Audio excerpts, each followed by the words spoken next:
Well, I haven't made a video on the Case RC yet, and I think we're getting pretty close to getting her running, hopefully. I've still got to put the spacer in there for the magneto. I got one of those, and it's just a friend of mine that I bought this from. He makes them out of resin, so I didn't have to try to hunt down and find an original one. I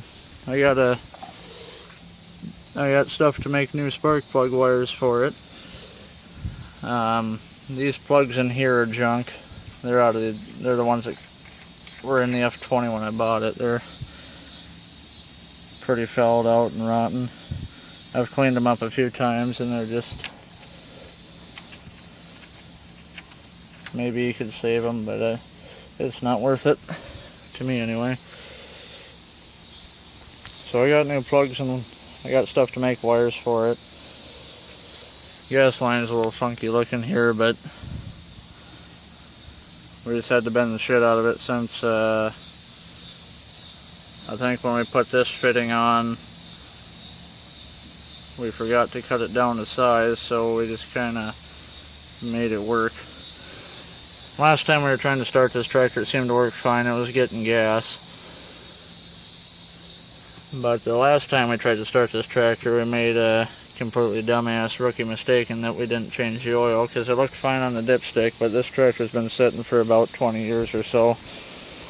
And lo and behold, there's about an inch of water underneath of that didn't show up.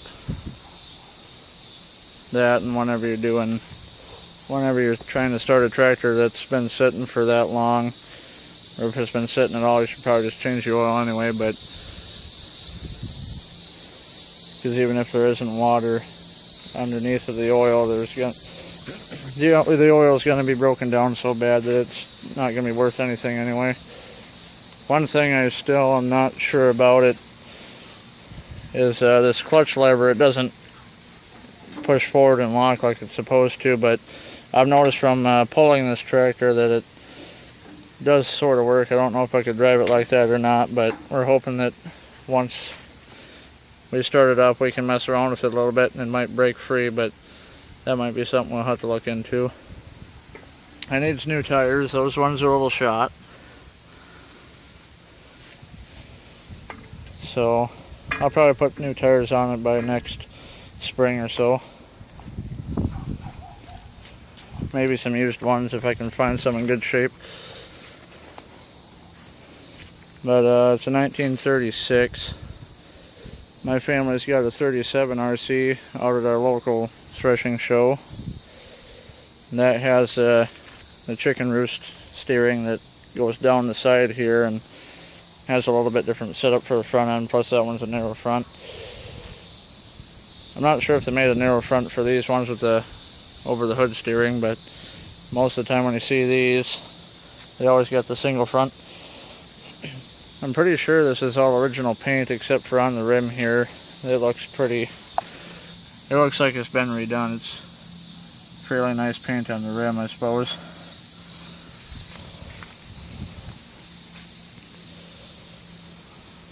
But it should run now. We got it loosened up. It does turn over with the, as you can see there. Then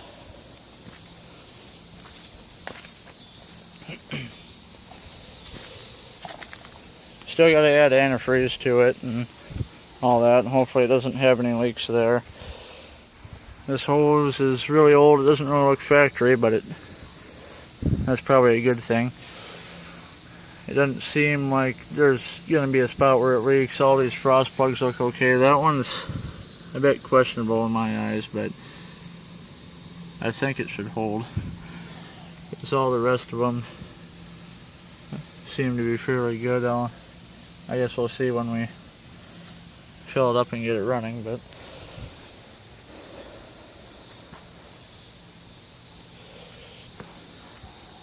since I've never done a video on this tractor, I thought I might post it up, give you a look at my new project. I've had this tractor for about a year. It's just now I'm getting around to actually doing something with it. All that oil you see on the ground there, it doesn't leak anything from what I can tell. That's just from when we were changing oil.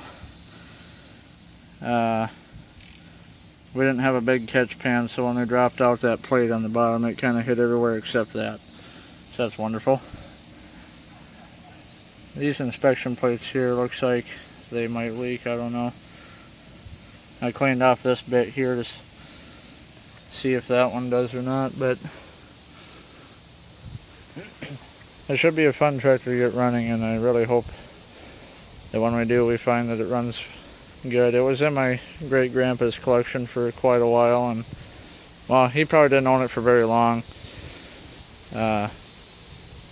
Because the one that we have out at our threshing show is the one that he wound up keeping and restored it. This one, he might have had it running by the time he sold it, but he sold it to a friend of his, which I worked for, and that's how I found it and got a hold of it. I usually don't buy tractors that don't run, but it'd be nice to get this one back in the family collection again. The guy I bought it from, he was pretty sure it ran when he bought it, but he never fired it up, so it's been indoors for all of its life when he's owned it, so it's at least been out of the weather and all that. I had to put a new magneto on it, as you can see. The old one was shot. The old one needs to be rebuilt. I still got to go through that oil bath and change the oil in that. But it's a pretty solid tractor. There's no real dents or nothing. I think the only flaw I see on one of the fenders is that hole right there, which to me that ain't a big deal. The paint's obviously a bit rough, but on the hood it actually isn't all that bad, but I might get to repainting it sometime. I don't know. I kind of like him looking like this, as you can see with my H. So, I suppose the next video about this one will be when we get it actually running, which shouldn't be too long here. Hopefully I want to get it running this weekend or something.